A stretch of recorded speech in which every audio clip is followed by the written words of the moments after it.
First of all, thank you everybody for attending, and thank you to our amazing panel today.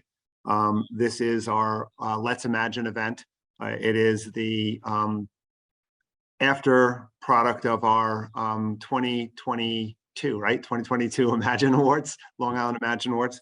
The Long Island Imagine Awards was established for several reasons. One, obviously, to shed the light on the nonprofit sector, to help create collaboration within the sector, but ultimately also there's an educational component of the Long Island Imagine Awards. And this is really a key component of that education part, where we bring some of the best of the nonprofits for 2022. These are your Imagine Award winners who really get it, who really understand things, who are doing things the right way. And we kind of open up and create a forum for you guys, other nonprofits, to be able to ask questions and to be able to learn from them.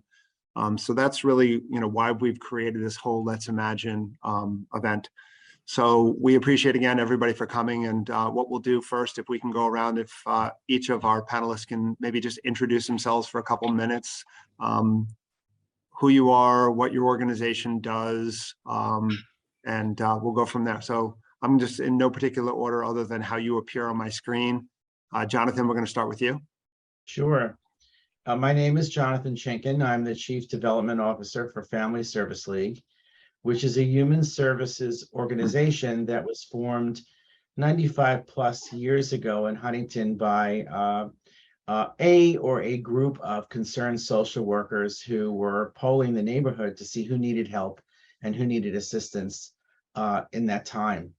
Over the years, it grew to what is today an organization with primarily serving Suffolk, but we are entering into Nassau County with a fairly large program. Serves 50,000 people a year through 700 staff and over 20 locations throughout Suffolk County. Our areas of focus are homelessness, mental health, addiction, crisis intervention, early education, and seniors. And then we have 60 programs, so you can imagine there's a lot of programs that satellite programs that surround and touch all of those areas of focus. We are very proud to have won the Imagine Award, and we are the only agency in Suffolk County that is COA accredited, meaning Council on Accreditation. That is a self-imposed every 4 years, turning ourselves inside out to see how we do things and how we can do them better. And it is a very, very, very enlightening process, and but a lot of work, but well worth it. Well worth it. It really forces you to open the different envelopes that that you try to avoid opening because they're filled with stuff and they're bursting at the seams. It really straightens your organization out, and I highly recommend anybody to become accredited if they're not already. And that's who Family Service League is, and I'm happy to be here, and good morning, everybody. Very cool. Thank you, Jonathan. You sound like the tasty cake of organizations, all the good things wrapped up in one. Oh, thank you. Paul, talk a little bit about BEST. Yes, thank you. My name is Paul Ruchames, and I'm the Executive Director of BEST. And first off, it's great to be here, and I want to thank you, Ken Cerini and Cerini and Associates, for organizing this and the awards. It's just, I think it has an amazing positive impact on the nonprofit sector to get acknowledged the way we do through you. So BEST is an acronym that stands for Backstretch Employee Service Team of New York. And we've been around since 1989, serving the community of, they're called backstretch workers, which is workers who work in the horse stables of Belmont, Aqueduct, and Saratoga racetracks, which are the 3 largest racetracks in New York State and some of the most important racetracks in the country and world. We serve approximately 2,000 people at any point in time. About 3,000 go through our services throughout the year because our the work that the workers do involves a lot of travel. So they might typically be here for 3 months, somewhere else for another 3 months, and then back for the rest of the year. We see ourselves as a social safety net for the backstretch workers. providing them with a range of services. Probably the foundation of it, the root, the most important service being the primary health care that we provide. And our services are all free. So we do primary health care through collaborations with Northwell Health here in Belmont Park, which is in Elmont, which is on the border of Queens. And we also have a subcontract with Saratoga Hospital, which is in Saratoga Springs on the Saratoga racetrack. So there we provide typically about 1,200 people come through our primary care doors. And those that need further care, we refer for specialty care or hospitalization, whatever is needed, through basically private donations that we get and private funding. We also have other services. One of the most important is drug and alcohol counseling. We're licensed by OASAS, New York State Office of Alcohol and Substance Supports. And we have an outpatient treatment program. And of course, we link with inpatient providers when needed. We also do other services as they come up that are needed. So we have contracts or arrangements with other providers for legal services. We've worked with Latino Justice in the past year very successfully, providing free legal counsel for people. And we actually hope to be doing a lot more of that with them and maybe other groups as well in the months ahead. We developed when we saw a problem with work-related injuries. So we developed a collaboration with Northwell around ergonomics, which is the science of how to move, how to use your body to do your work so that you prevent injuries from happening.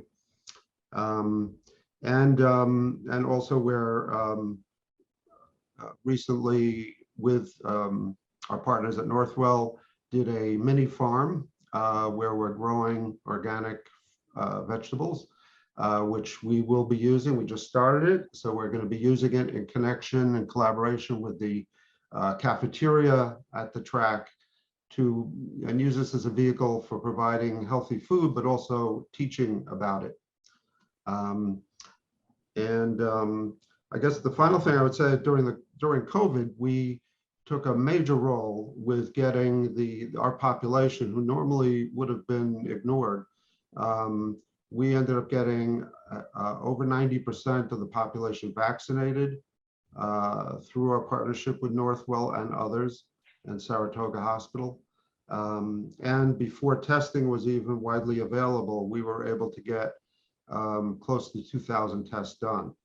And through our work, and we see this as important, we were able to get a vaccination site that served a lot of the surrounding areas, so that over 150,000 people got vaccinated during the COVID crisis. And it all started because of the work that Best was doing with some of our partners. So that's a quick summary of who we are. And I'd be glad to talk some more as we go forward. Thank you. That's awesome. One of the things I love about what you said is you brought up the word collaboration and partnership so many times, and that's kind of what helps to strengthen the nonprofit sector is organizations kind of working together. So that's awesome. We'll be talking more about that today, I hope. Maurice, you're up. Hello, good morning. I'm Maurice Brandon Curry. I'm the Executive Artistic Director of the Eglevsky Ballet. Eglevsky Ballet was founded in 1961 by Andre Eglevsky, who was arguably one of the greatest dancers of his generation. He danced at both New York City Ballet and ABT, though his greater connection was with New York City Ballet. And I say that because I'm a proud member of that family. So I'm a little bit biased in that sense. The organization has went through many different versions of school and/or company or school and company. And so in 2015, I was brought in as the first executive artist director to hold both titles, which I quickly found out meant 2 jobs, 1 paycheck. And so we've been very busy for the last 8 years trying to create a new vision for the organization and a stronger mission. So we have in that time brought back the professional company, which this year is in 26 weeks of residency, which is huge for us on the island. I don't think there's anyone on the island in the dance world that's doing that as far as professional dancers. And we also are lucky enough to be able to have a school, year-round school with a full pre-professional track for young people. Our dancers have gone on to some of the best universities and conservatory dance programs in the country, and full on have gone into professional companies as well after leaving here. And also this year marks a first for me, since I've been here for 8 years, of having a dancer go through our program and go off to college. And now she's come back to dance with us as a professional dancer this season for the engagement. And it's a lot, but we're pushing forward. We're constantly in production this year with, we have a performance in 3 weeks at Delphi University. After that, we are right into Nutcracker at the Tilly Center with full orchestra and 200 people backstage behind the scenes. And yeah, it's a major, major event. And then after that, another performance in January, and then our performance of Cinderella at the Tilly Center again. So full season of performances, plus all of our outreach and mission work, which I hope we get a chance to talk about. And yeah, keeps us busy. For anybody who has not experienced the Eglevsky Ballet, you're doing yourself a disservice. I've seen Nutcracker about 20-something times. When I went to post and worked backstage, I was one of those 200 people backstage. So, but it really is an amazing organization, and it's here on Long Island, so that's great. Alisa, you're up. Good morning. My name is Alisa McMorris, and I'm one of the co-presidents of the Andrew McMorris Foundation. We were blessed this year to win the Rising Star Award, so we're the little engine that could. Our organization is only 3.5 years young due to some tragic circumstances. In the fall of 2018, on September 30th, my son was hiking with his Boy Scout troop when he was struck and killed by a drunk driver. For parents, my husband and I are both co-presidents of the organization. There's nothing worse than losing a child and enduring such a heartbreaking loss. But my husband and I were not done parenting our son. So we channeled our energy into our organization and parenting his legacy. So we created the Andrew McMorris Foundation 6 months after his passing to kind of honor everything that was about Andrew. And part of that was, we called him our little Renaissance man. So he was into art and music and theater and dance, aviation, and of course, scouting. And those things can be very expensive to enjoy. So we wanted to allow other budding Renaissance young youth in our Long Island to experience those things. So we have a few pronged approach on our organization. One is scholarships for high school seniors, so they can go out and they embody Andrew's spirit of compassion. Our mission states that Andrew's life was full of kindness and leadership and opportunity and joy. The Andrew McMorris Foundation was created to continuing to create opportunities like that for other youth on Long Island. We operate on our empathy, kindness, and opportunity. And so we want other students, the unsung heroes of our Long Island, to be able to experience those joys. So that's our scholarships. We have grants for all of Andrew's passions, so that we have an aviation grant, we have a fine arts grant, and a scouting grant, so kids who are finishing their Eagle Scouts or their Gold Awards. We have been so successful in getting little young kids involved in arts and piloting, all the things that Andrew loved. And in our 3 years, we've handed out over $55,000 worth of scholarships and grants. And of course, we have a leg of advocacy and legislative work, because we don't want any other family to have to go through something that we went through. Drugged, impaired, drunk driving is completely preventable and unavoidable. And we are looking at legislative ways and advocacy ways, and how some of the things that our organization has done is we've gone into the classrooms, handed out keychains. We've done choices and consequences and partnered with the DA's office in Suffolk County and gone into high schools throughout Long Island. We've hit over 20 high schools this year. We've awarded scholarships in over 30 high schools in the last 3 years. So we're able to get our message into many, many more schools, into many more students. And we've created some PSAs on our iPhones right now, but now because of the gifts that Vanguard and the Imagine Awards and Cerini Associates have given us, we're able to take it to that next level. And I think that one of the biggest blessings for us is that collaboration that we talked about, this team approach that we get. It's a group of other people that are just like us, that are trying to be the little engine that could and make a difference in lives of people on Long Island. And I am forever grateful to have this outlet. I love talking about my son, Andrew. This year he would be 16. We're focusing in on his 16th birthday and driving and really making sure we're getting into the high schools. And I am really excited to share how we've gotten to where we've gotten in a short period of time with all of you. I will have to hop off earlier, probably around 9:40, but I am going to put my email address and our website and phone number on the panel. So anybody that's out there that would like to contact us outside of this, be more than happy to share all the joy that we get from having this foundation and all the benefits we've received from winning this award. At the rate you're going, you're gonna have to stop saying the little engine that could, and you're gonna have to start saying the little engine that did. Yes. So last but certainly not least, Kathy, you're up. Hi, good morning, everybody. I'm Kathy Nastri, and I'm the Executive Director at Harmony Heights, which is a residential and day school. Before I get started, I just want to say, I think, you know, I'm sitting here listening to everybody speaking, and these are certainly the award winners. We've had a lot of opportunities to spend time together. But every time I hear you speak, I learn something new. And I think, you know, again, that word collaboration and what I think we offer to who's ever on here, and certainly we continue to do going forward. I really want to thank Cerini for hosting this, for supporting us. And I think the whole impact of the Imagine Awards for all of us has just been such a positive, rewarding experience. Everybody we have worked with there, and certainly with each other. So thank you for that. Harmony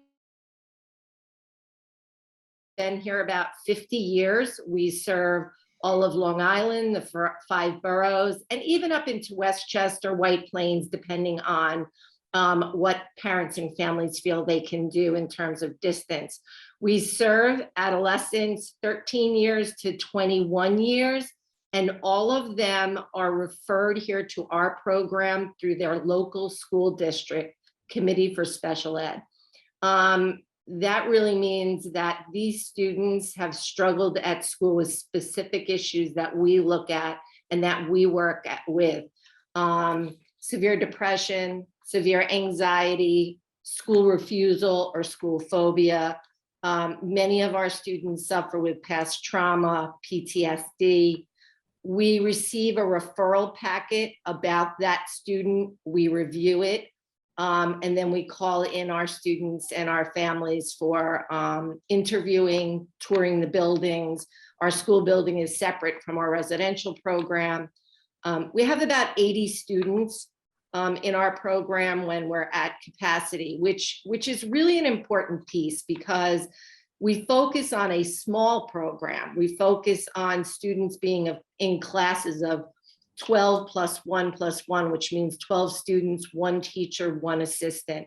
And that is very significant to students who have not been able to be successful in their own home school districts because it's often size. And again, that anxiety, maybe they've had history of bullying or other mental health issues.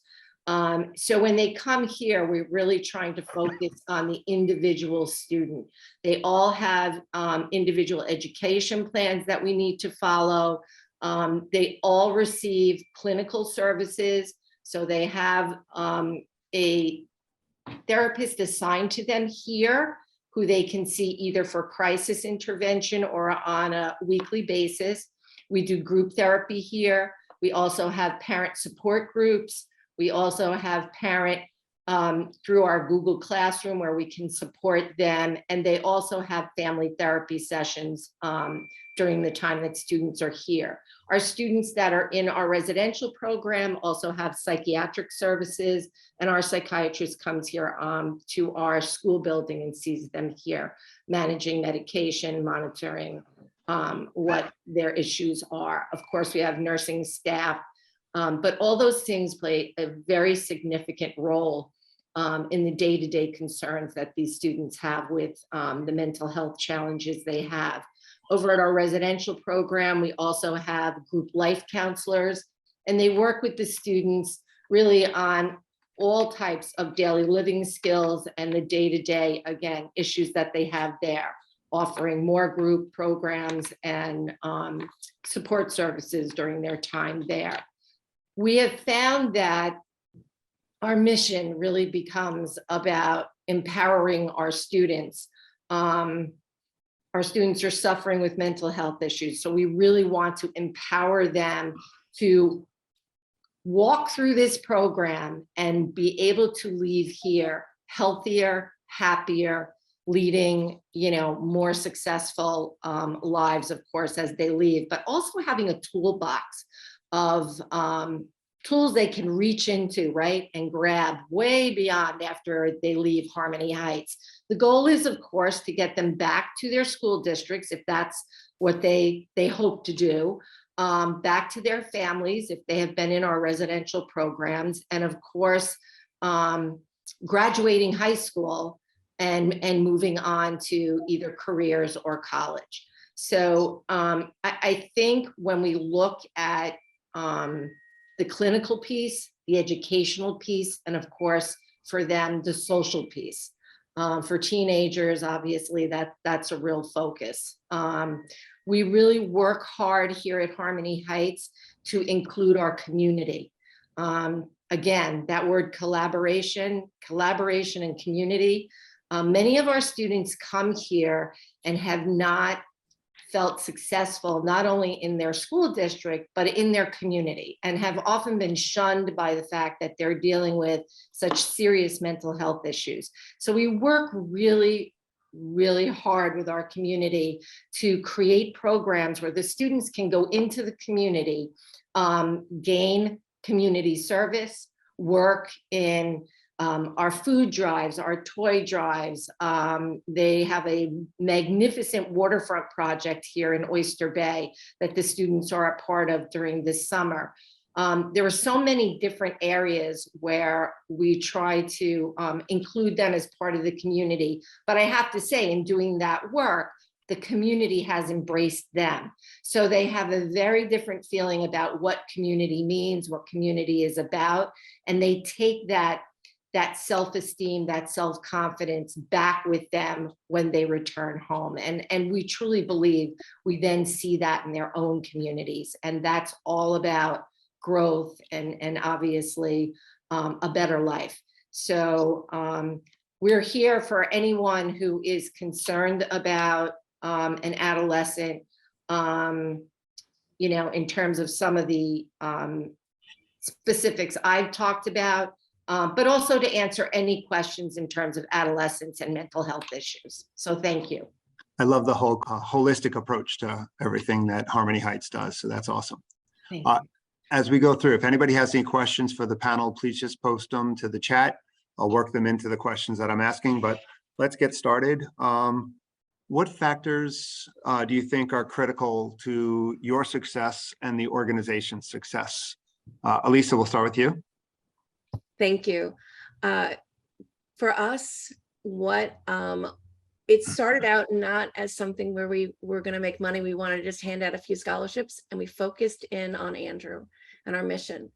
And so I really believe that the success of our organization and any organization in this is focusing, dialing down onto your mission and going with it all on all cylinders. When I think about any organization requires funding to function. However, my belief is that if you focus in on that mission, on what your core mission is, the belief of why you did what you did, the money will follow and the support will follow. And I believe that the reason why we have maintained as the success that we have right now is the fact that we focus on that. And for us, you know, it's very, you know, we have a very tragic but heartwarming reasons why we're doing what we're doing, and everything we do has a purpose. For example, we do our yearly gala to raise money on the day of the crash because we want to make the day of the crash something meaningful for us. And so we invite all our friends and family. Now, I always stress about it, but basically in the end, I'm like, well, as long as we're all together and we're collaborating, we're a team, it's advocacy. That's what that night's about. But because we focus on that, our foundation gets the funding so that we can function for the rest of the year. This year, we were lucky enough to start a hike. And we did a hike and a run. Again, going off of all of Andrew's loves and Andrew's passions and focusing in on that. So when I like to give advice to other people about starting foundations, I say, come up with what means something to your heart and soul, put it into words on a mission statement, and then just go for it. And if you stick with that, you will have a very, very successful organization. Jonathan, do you want to add what you're seeing from your organization's the critical factors there? Sure. You know, I think one of the critical things is to avoid mission drift. You have to stay true to your mission of what the organization does and what it can accomplish. Try to avoid getting involved in areas that you aren't aligned with, unless you're, as we talked about before, working in collaboration with someone who is. You have to communicate with your staff really well. Communicate, and grow as an agency. You need strong board leadership and a strong management team. And you know, when we look at the topography of need on Long Island, you know, we have to get involve the staff in various committees, board committees, staff committees, management team meetings, program director meetings, division director meetings, to find out what's needed so we can pivot as needed and respond to the demands of what's needed at that particular time. I remember, you know, years ago when we had Hurricane Sandy, there was money coming in to help people who were devastated by the hurricane, and that money needed to be distributed. And people like, I think it was Robin Hood back then, or I think an agency that had done a lot of fundraising for this and was giving the money to agencies. And we needed to pivot quickly and come up with a program on how to assess the need and how to distribute funds and help people get back on their feet. So, you know, have a strong intranet. We have 700 staff in 20 locations throughout Suffolk. There's no way we can have group meetings, but we have a strong intranet where our staff feel supported, and they have the ability to you know, address all needs as a group rather than an individual feeling very isolated. We always feel like a team at FSL, and there always is a team dynamic. And we have our e-news that goes out weekly or sometimes bi-weekly to let not only the communities know what we're doing and what we're up to, but also our staff know. I mean, a lot of our staff find out about the ancillary things that we're doing, like Imagine Awards, to the e-news, because we can put it out on the intranet, but the e-news is that pop-up in your email once a week that you can really hit the key points of what FSL is up to. So I would say that, you know, all your communication tools, all your management skills, or your board engagement, your leadership team This is all critical to stay true to what your mission is and to accomplish what you need to accomplish. I think there's the dynamic of the fact that FSL has been around for 95 plus years and has grown to what is now a $58 million organization. When you factor in all the government contracts and things like that, shows that, you know, this is a model that has worked. There's some awesome points there, and you spurred some additional questions. I'll come back to some of the things you spurred there, but I wanted just to give other people an opportunity on this question. Maurice, do you have anything you want to add? Yeah, this is incredible from the standpoint of just listening to everyone, because I realize that I'm furiously writing notes as well myself. One of the things that I, in being here as an arts organization and representing that particular side of the not-for-profit sector, is our work has so many differences and so many similarities. We have a product that is our school, that is earned, you know, that obviously creates earned income, but we are still very much dependent upon individual donors and foundations and grants to be able to do the rest of our work that we need. So it's interesting in that standpoint when you ask what contributes to our success. And I think for us, it's twofold. It's being artistically innovative with the product that we create, that yet again also has to be financially stimulating, you know, to our bottom line, and to also be able to do mission-driven work that's important to me, I know in particular, and being able to get that out, get the word out that yes, we are doing, you know, our Parkinson's dance program this year, you know, for patients with Parkinson's, and things like that are so exciting and important to me for many different reasons, but are not necessarily the things that are financially beneficial to us, but nonetheless, they represent a part of what makes our organization different and what makes us kind of twofold. We have to operate with the sensibility of, you know, being fiscally responsible from the standpoint of earned income, and then again with all of the donations and things. So this has really been, in a way, listening to all of you already, and it's early, enlightening and inspiring, in all honesty. But I think those things, communication is definitely huge, and I appreciate Jonathan saying that, because we have again, a multi-fold, as I'm sure all of you do as well. You know, we have an audience that's coming to see our product, that in turn we have to communicate with and give them something that's enticing and exciting that they want to see. Plus we have our own, you know, board of directors and our teachers and our, you know, admin staff, and that communication, sometimes it's getting all of that and getting everybody on the same page can be, you know, it's a lot, but we manage to do it. But it also, I think, is a huge part of our success, and the way we brand our organization, which is a whole nother thing. You know, how we separate ourselves from other dance schools that are here, that we're a professional training program, and you know, and where our faculty is from, and how we educate, the way we educate, the fact that we create an environment that's conducive to dance education on all points, from our facility to our faculty to our curriculum, and how we show our success without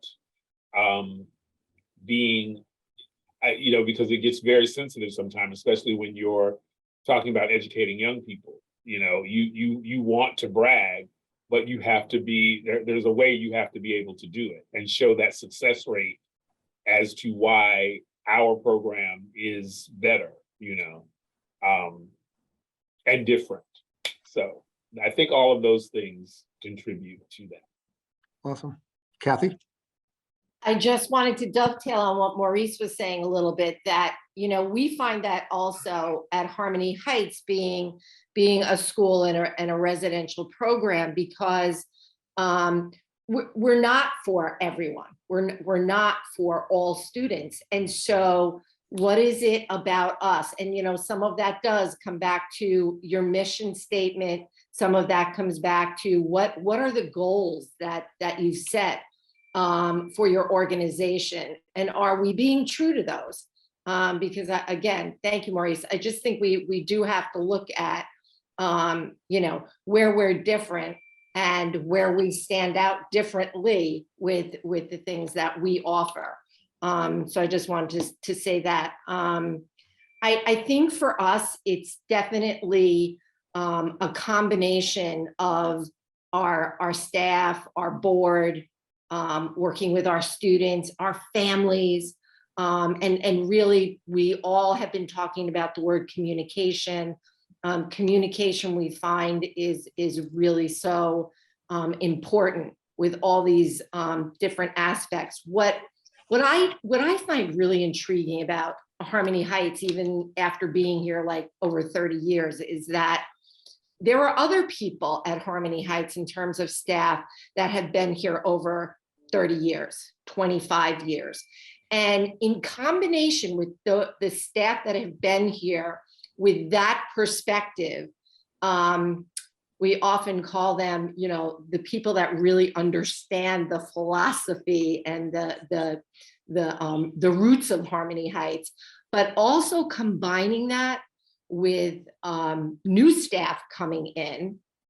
And we have had a lot of staff challenges recently. So with new staff coming in, that combination of a new set of energy, different, obviously, creativity, but that opportunity to sort of combine those two things, I think we have really seen success with that. And we've had to work at it, because, you know, if you've been here a long time, you might want to say, well, I like the way it's, you know, it's been done. But again, going back to our mission statement, empowering students, we need to empower each other. And we really do rely on, again, that the level of dedication, achieving our goals, but I think really making sure that our board and our staff and our families, and I'm going to even go a little further and say our school districts, because we need to be in really good communication with our school districts in order to continue to provide information to them about what we're doing and receive referrals. So it is really a team approach, and definitely that communication piece is strong. Yeah, I mean, something, Kathy, you mentioned, and Maurice, you mentioned it too, with that respect to the communication, the fact that, you know, there are, you know, 35,000 nonprofit organizations in New York City, another 3,500 to 4,000 here on Long Island. You know, they're all competing for the same space. They're all competing with the same voice. They're all, you know, so having that communication, that collaboration, getting the messaging out, showing how you're different and unique to help you to rise above everybody else is extremely important. Paul, you're up if you have anything else you want to add here. Sure, yeah, everyone's made some great points. I would just want to focus on, I think the most important thing for any nonprofit is its staff. Certainly for us, it's not so much a product that we're giving, but a service that we're providing. And that means we're very dependent on the staff. So I think focusing on how we relate to the staff, I like to practice what I call participatory management, which is a process of maximizing staff involvement in the decision-making process of the agency. Absolutely. Which is dependent at first on really giving people all the information they need to make a decision and involving them in the process. And I think that really empowers staff. And I think there's been even some research that shows that even more than compensation people get, it's the feeling that they're part of a process. And certainly compensation is very important too, but that they're part of a process, that they can have an impact on what happens is very important. And also in the nonprofit world, there are often things, arbitrary things that happen from, let's say, a governmental funder or someone else. And if it's not fully explained, and if there's not an opportunity for staff to get an answer from leadership, that could become very demoralizing for people.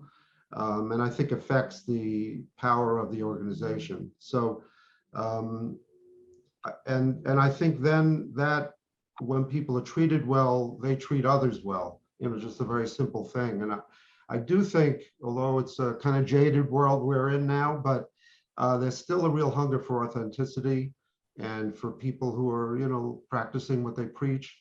And people get that, at least many I found do, and donors and others.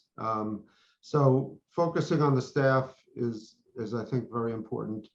And also, as much as possible, trying to certainly live within regulatory and bureaucratic mandates, but also trying to go beyond that. Because often the problems we deal with, the holistic problems, you know, require that.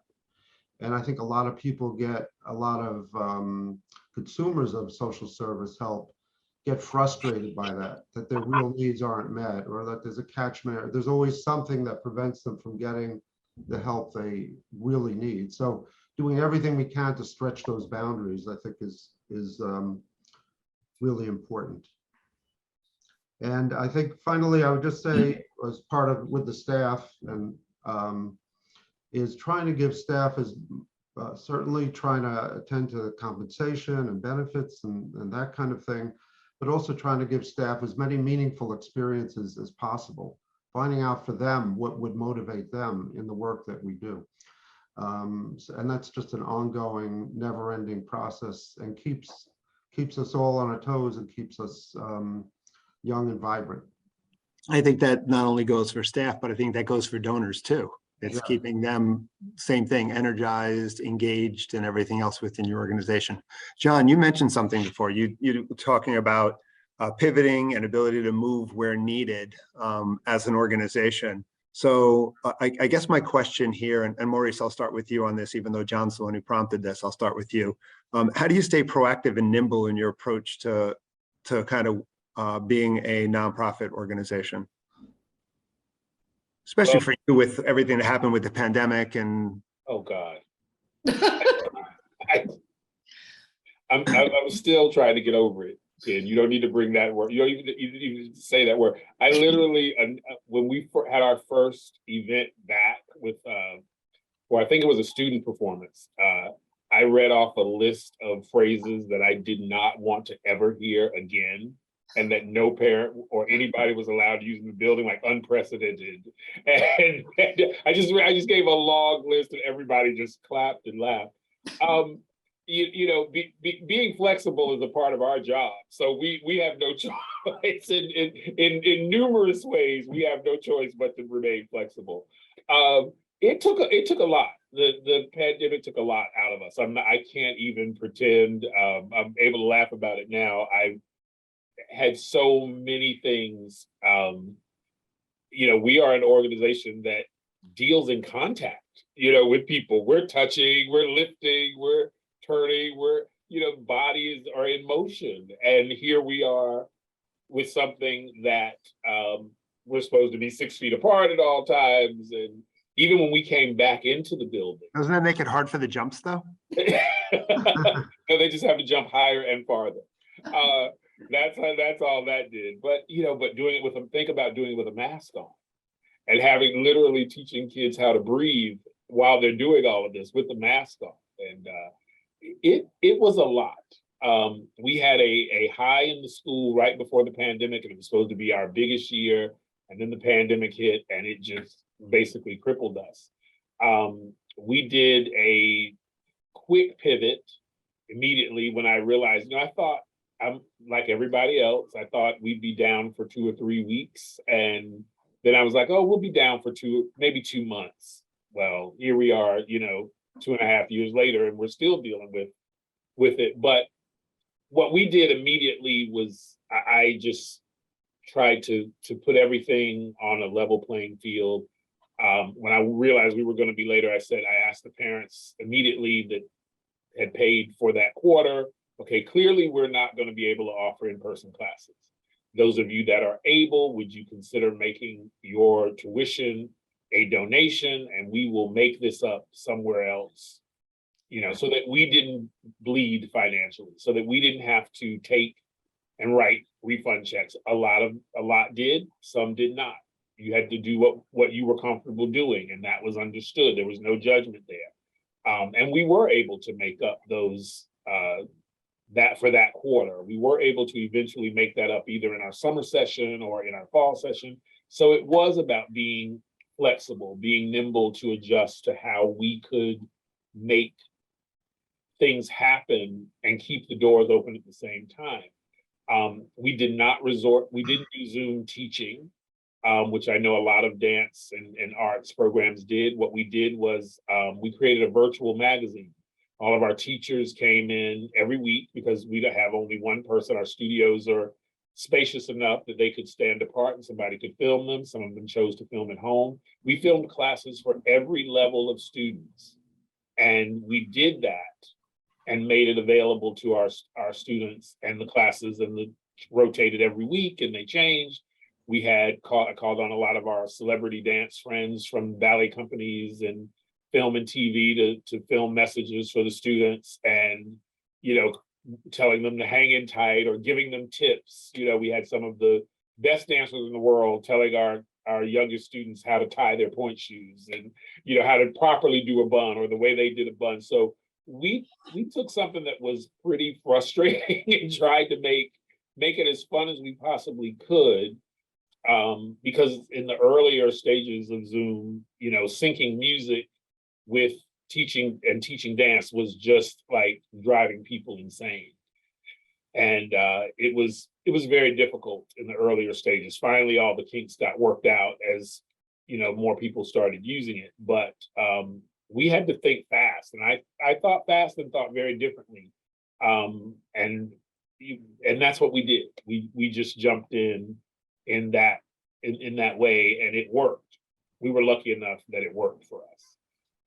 But I think you always have to stay. If there's one way to do something, or you think of one way to do something, there's probably at least two other ways to do it. And I think you owe it to yourself as an organization, and especially as a leader of an organization, to either come up with those other ways, or look at the people around you and challenge them to help you look at those other ways too.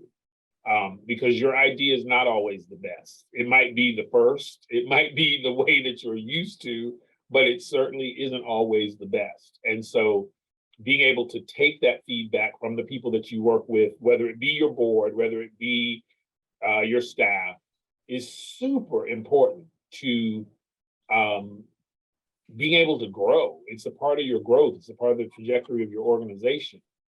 So I think flexibility is the only way to do it. Anybody else want to share something? I just wanted to add, you know, I think listening, you know, really trying to listen. We were just saying, you know, maybe what we think as the leaders, right? Recognizing that might not always be the best, and really trying to listen to what our staff, for me, it's staff, families, students. It's so important for us to listen to the students. What are they saying they need? And how do I, as a leader, continue to be engaged in that process? Sometimes I've worked through Harmony through many different places here, and I think in some ways I felt like I got further away from the students, and it was really important to me to say, wait a minute. I have to remain active with them and listen to them, and what are their needs and what do they think might be best. That's I think very important. I think, you know, just to give a little piece in terms of the pandemic, which really does show when you need to think fast, you need to think differently, but maybe you also need to think outside the box. And when, as a school, we same thing. Oh, it'll be a couple of weeks, it'll be a couple of months, right? All of a sudden, you're closed, you're done, what are you doing? And here we were handing laptops out to everybody, trying to train people, train myself, to train others. But it needed to be a little quickly, and it needed to be, again, outside the box and supporting the staff. We got this, we're gonna be able to do this. Google Classroom. And then when that switch came, okay, we're on remote, this is it, you're virtual, we were good to go. But again, that's one of those examples where really did not anticipate that was going to be happening, and really needed to be able to say, come on, everybody, we got this, let's move forward. I think for Harmony Heights, another place where I really have to be someone that stays on top of what's new, what's going on, changes, is because our residential program is under the Office of Family and Children's Services, and our school program is under New York State Ed. And when I tell you, they don't always see eye to eye. So really seeing where, again, helping staff, understanding both of those pieces, and really being able to help staff with what we can do well, and sometimes we might not be able to do everything, and that's okay. But what we are able to do, and as long as we're following policies and procedures under those two pieces, we can move forward. Yeah, I wanted to add that, leadership is keeping yourself out of the ivory tower. There's no such thing as a closed door or a wasted conversation at Family Service League. If you really want to know what's coming, how to stay proactive, how to look at what's happening in your community, talk to your frontline staff. They're the ones who know first. They're the ones who see it unfolding before their eyes. So, with an organization that houses 600 people a night in terms of homelessness, we run the largest shelter in Suffolk County. We have programs in mental health that go out into the field and deal with the most severely mentally ill people in our community. Sometimes you have to move quickly when things like COVID happens, but in addition to COVID, you also have to constantly gauge what's happening in your community and where you might need to shift your priorities. And you can't do that with a closed door. And you can't do that if you're not willing to have a conversation. And you can't do that if you're not communicating. So, our CEO and President and CEO, Karen Borstein, she's there every day at 6:30. She leaves, like when I leave at 5 o'clock, and, unless we have to stay later, but, you'll see her, on a weekend, if there's a major fire or something where we need to do crisis intervention, she goes and she's talking to the people on the front lines and saying, okay, now what can I do to support you to do what you need to do in this crisis? And that's where we talk about collaboration and the relationships we have with Oasis, with DSS. I remember when COVID happened and we were running this one shelter that's an emergency shelter that's sort of run dormitory style. There's no way that people could be on beds that close together in an emergency setting at night. We got on the phone with DSS and said, we need guidance, we need help, we need assistance, we need to figure this out. And they became a valued partner in doing so. There are times when something will happen to a person who's undocumented or in need of services. We call appropriate agencies and get special dispensations to help people. But this is about collaboration, it's about relationships, and it's about listening to the people on the front line who are certainly willing at any time to tell you what they need if you have an open door and you're out of your ivory tower. So that's what I would say about that. Just to dovetail all of that is, even from a donor standpoint to your volunteers, to any of your workers, the number one question that I like to ask all of those people is that, how can I help you? And, oftentimes we run around and we might, point out, you might see something that's going awry.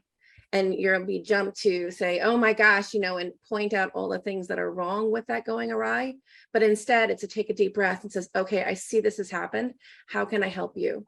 And that goes to the donors, is that, thank you so much for your donor. How can I help you next year? How can I help you? And then they tell you what, and it's a blueprint. It's not a surprise.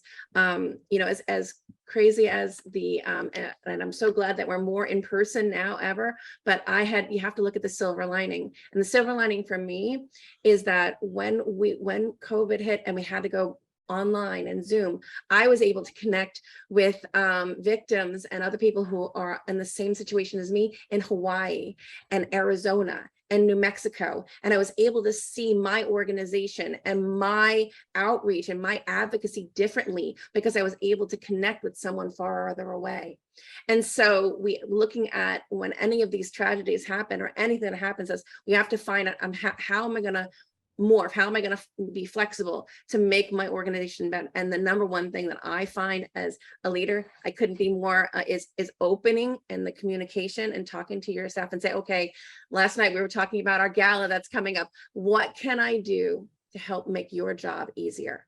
And that's how you become successful. And I couldn't be more in awe of everyone here. Yeah, I mean, something, Lisa, that you mentioned that like with donors and stuff, I mean, there's a reason why donors give once and don't give a second time. That the statistic, I believe, is only about 40% of donors give a second gift to the same organization. It's because the organizations aren't doing that effective job of reaching out and saying, here's what I did with your money. How can I help you more? How can I keep you more engaged? So, Paul, do you have anything you want to add?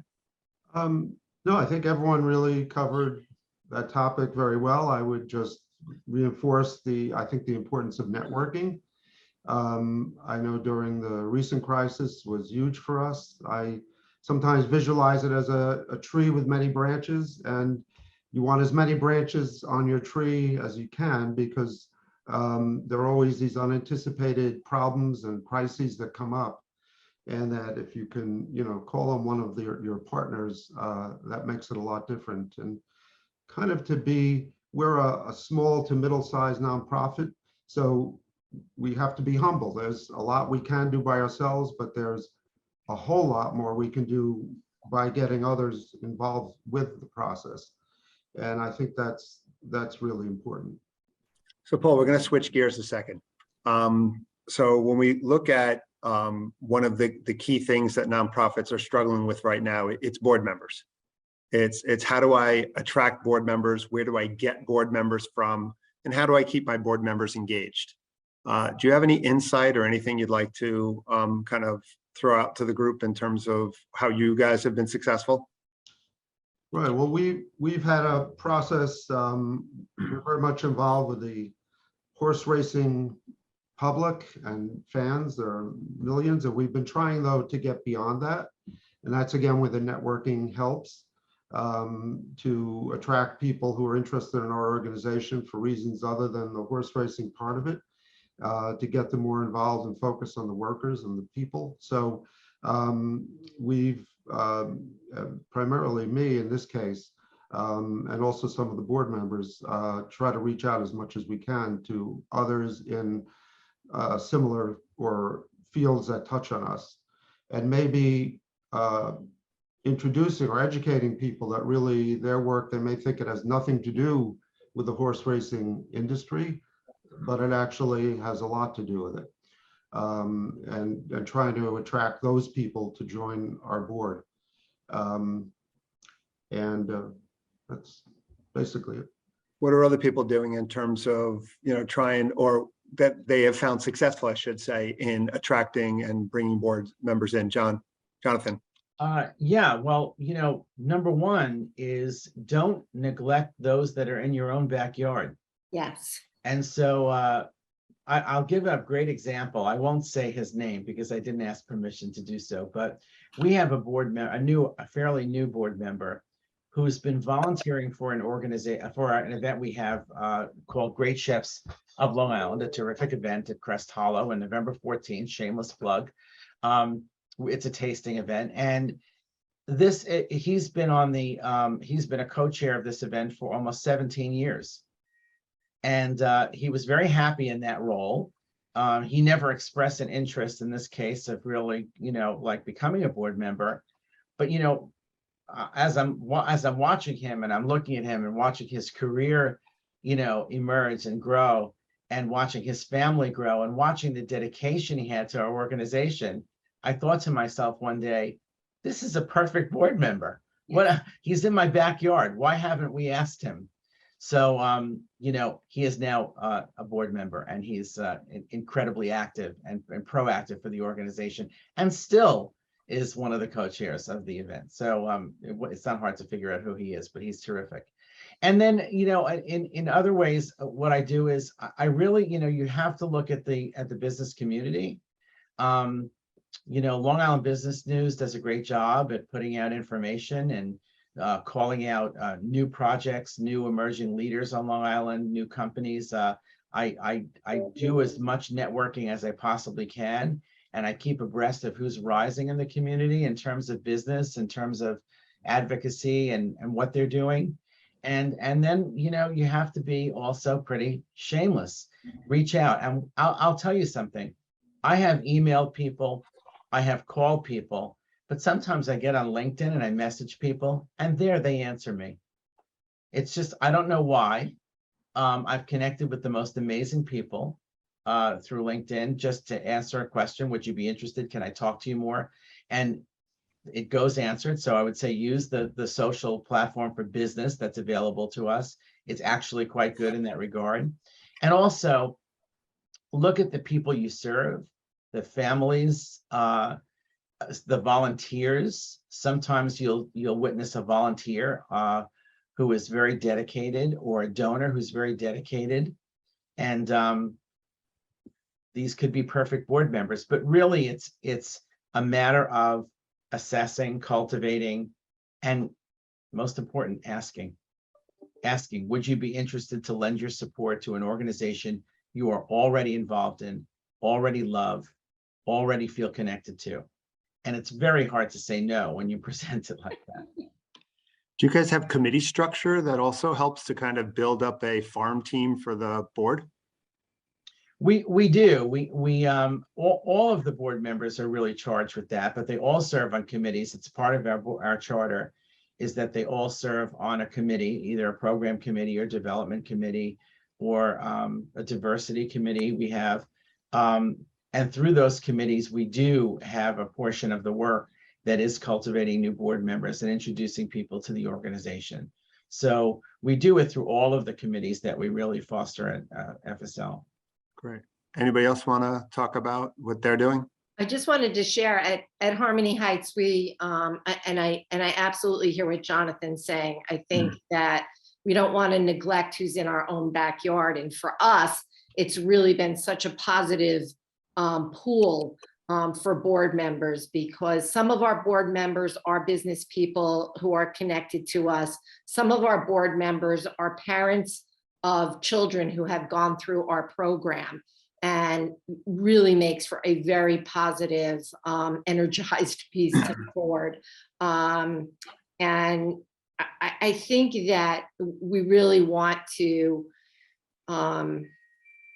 really stay connected. As Jonathan was saying, don't be afraid to ask. And we do have people that end up getting very connected to us on different levels, and just being able to reach out and ask. Last week, I was asked to participate. I was talking earlier about the waterfront project in Oyster Bay, and they asked for executive directors and a board member to come down to the waterfront project because they wanted to talk about it. And one of the gentlemen there that was talking about the waterfront project, the board member and I said to each other, he is really involved in so many different things here in the community of Oyster Bay, and we both know him very well. Why haven't we asked him to be on our board?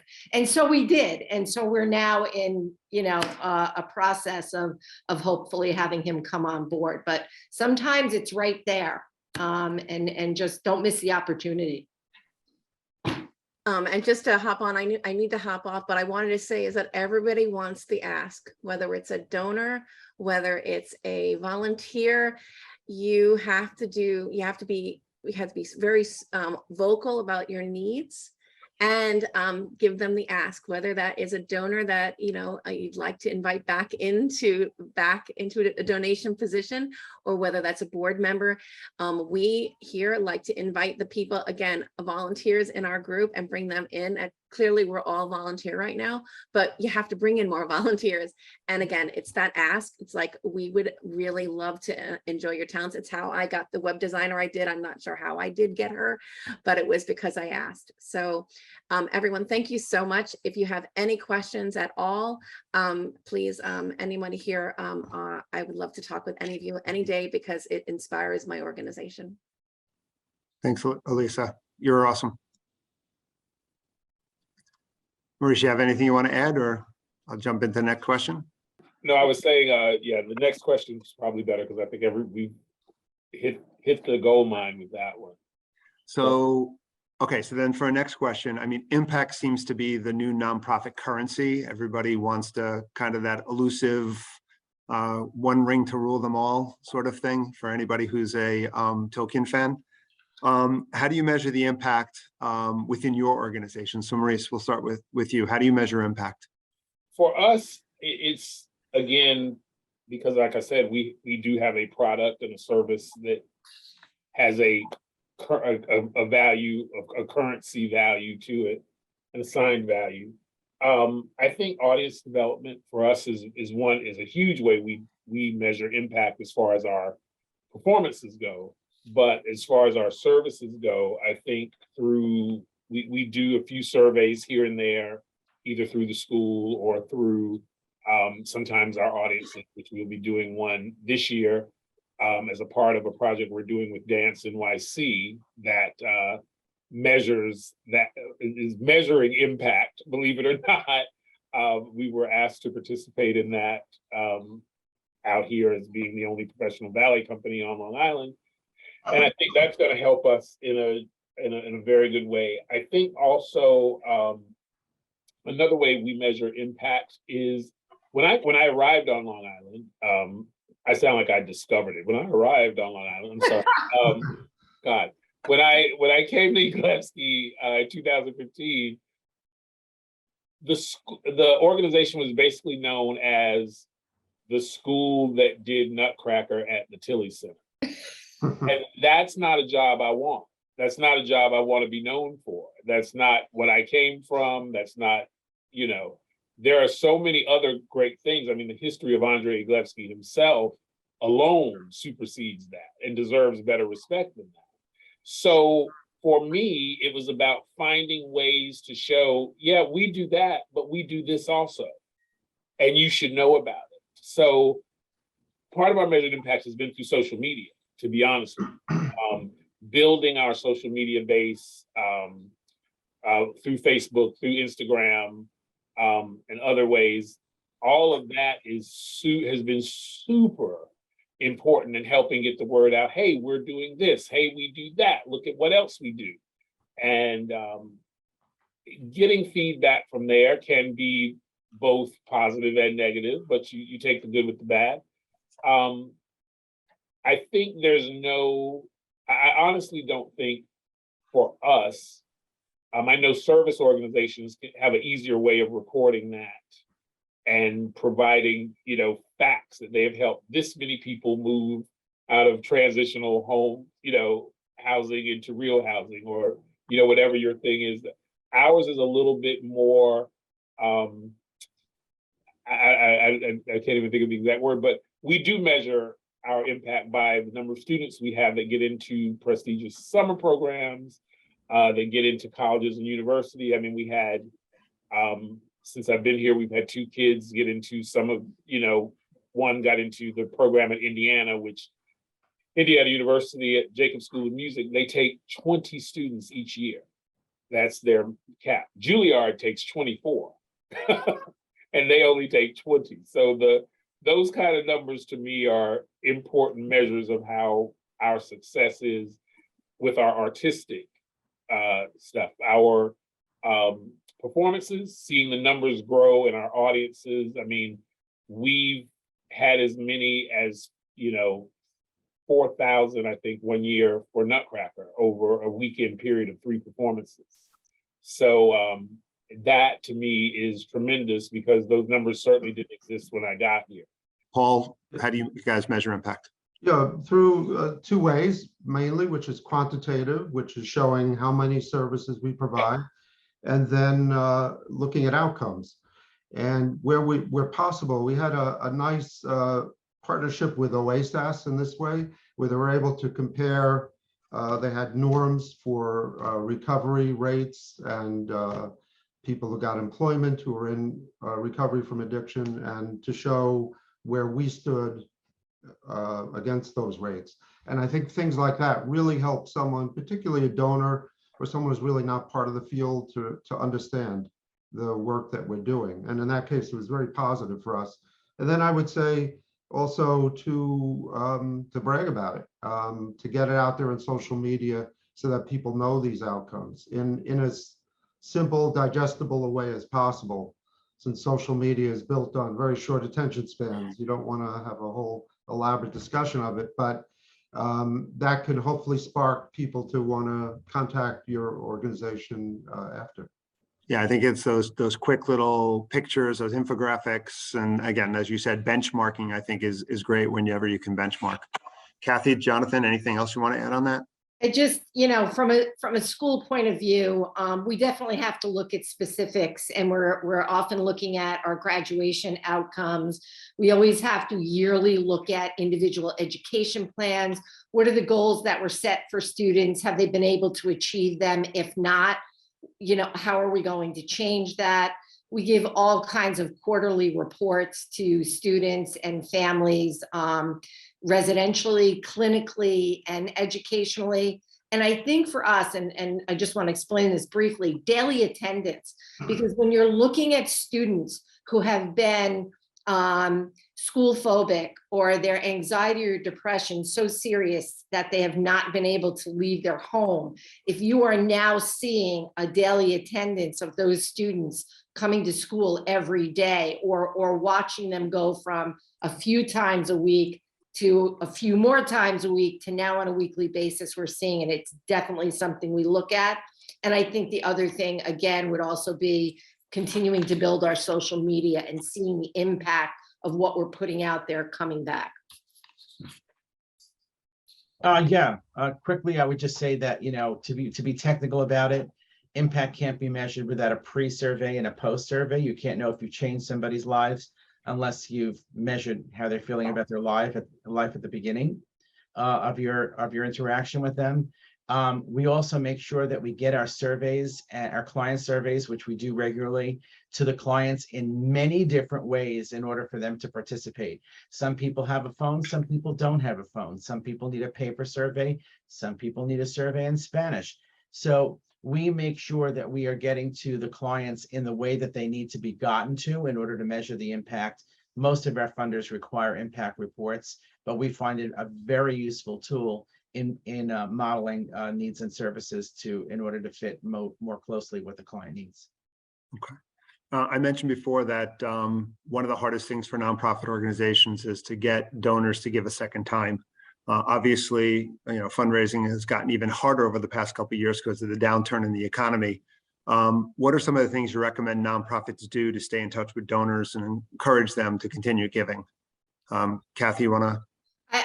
We find that the donors who continue to donate time after time are really the donors that we work really hard to maintain relationships with. And that might be a personal note. That will be, we will send pictures of how we're using whatever it is, the money that's coming in. For instance, our garden. We got a wonderful grant for that. They love to see the students participating. What are they doing? What are they growing? They love when staff and students write about whatever it is, where the money is going or what the donation has been.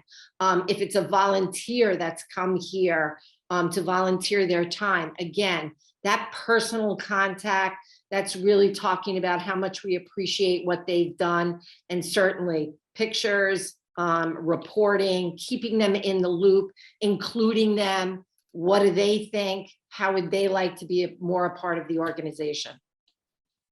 Anybody else want to chime in here? Sure. Since probably the only chief development officer on the panel, you know what I would say is this: you can never make an assumption about a donor. Every interaction has to be deliberate and has to be purposeful. Just because someone loves your organization and has been on the books for an X dollar donation for every year or as long as you can remember, don't ever dismiss the importance of that donor. So a lot of people hang their hat on, oh, don't worry about him. He's going to send us $10,000. He always does. He still gets the call. He still gets the attention that a new donor would get, because that's what they deserve, or she. And I would say this also: if you have if you use your development software, put notes in. When you have conversation, make note of them. Make notes of birthdays, of significant things, of changes. You have to know your donors. They expect that you're listening to them, and then you're going to remember conversations that may not happen that frequently. And the other thing is also, on occasion, what I do is, even though we do an annual report, even though we do a newsletter, I will do a separate communication piece for my high-end donors, just for them, to let them know the impact that they are making. It's an expense, yes. It doesn't go to that many people because there are not that many people in their category, but it's special just for them, just to make sure that they have a sense of deep engagement with the organization. And you know what? Invite them in. Yes. If you gave someone a tour of your space or your building or of a program 10 years ago, and they've been giving to you ever since, don't assume they don't want to see the progress, what's going on now. Invite them back. Keep them close, because if you don't, somebody else will get close to them. And that's what I would have to say. Do you guys do annual reports or videos? We do an annual report every year that gets mailed. We do a newsletter every year that gets mailed. And once a year, I do a high-end impact video about one program area or agency impact situation. Like, it could be about COVID, but it also could be about homelessness. So once a year, we do a video like that gets widely distributed. Yes.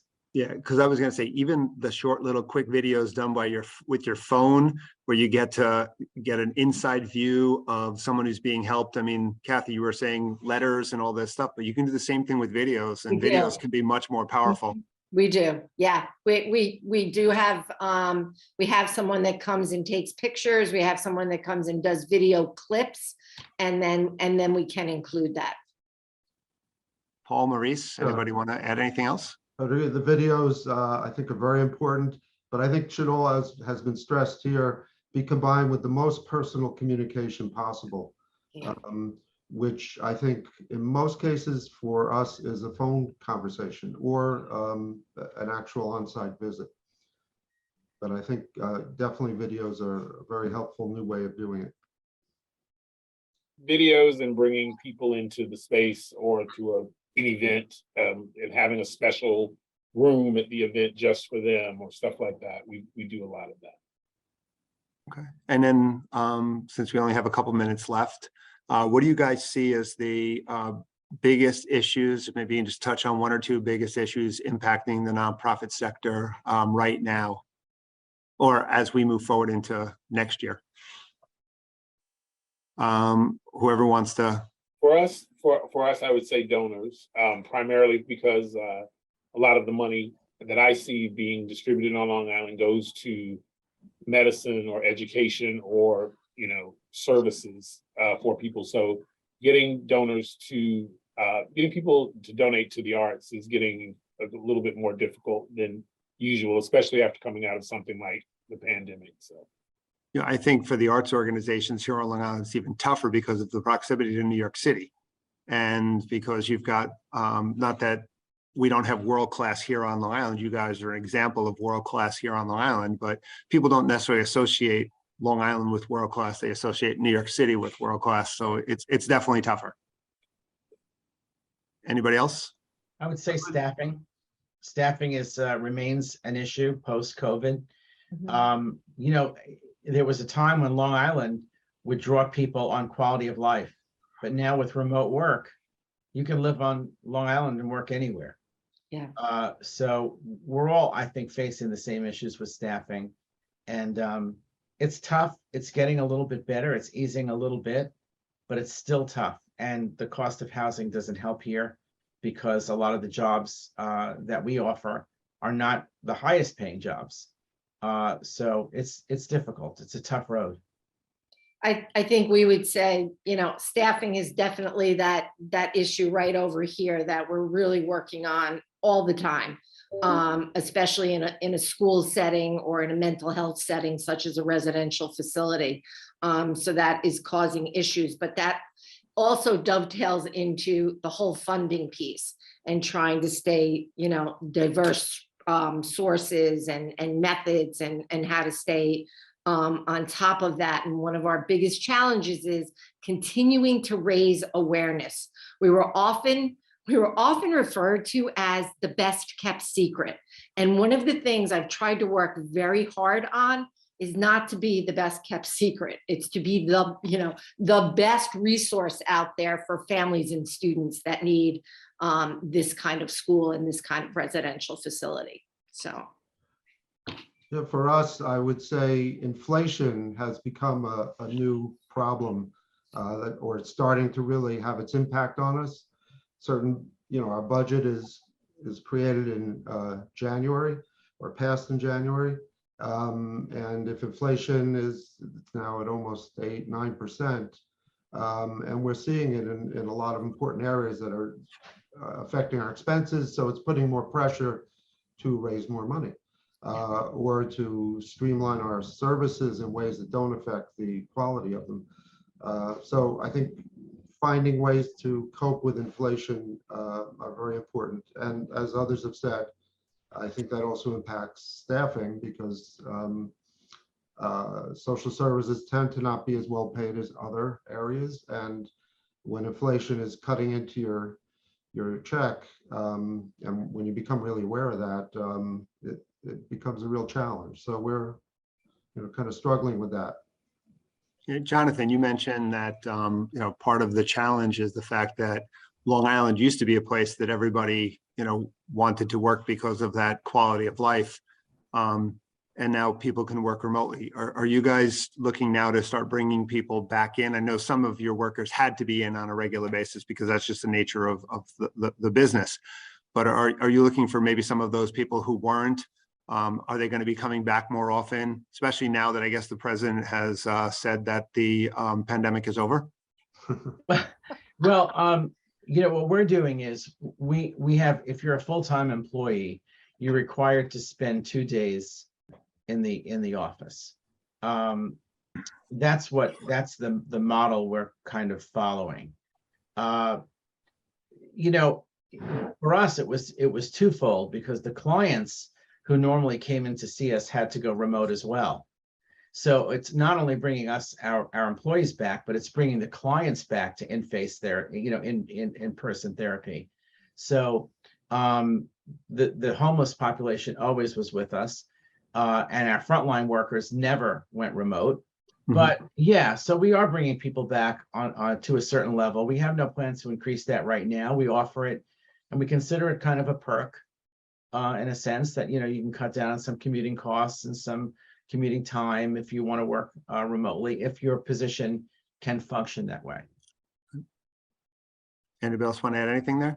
Well, we have to all be back at school, and the residents, we have to all be back, and we will never forget. The staff and the students still talk about it. The day we all ran through the front doors of the school and the kids were yelling and laughing and talking, and it was the best thing that ever happened to us as a program. Well, we're running out of time. So first of all, I want to thank you all. You guys did a phenomenal job. This was incredible. And I think everybody got a lot of really, really good information out of this. For everyone, just a couple quick things.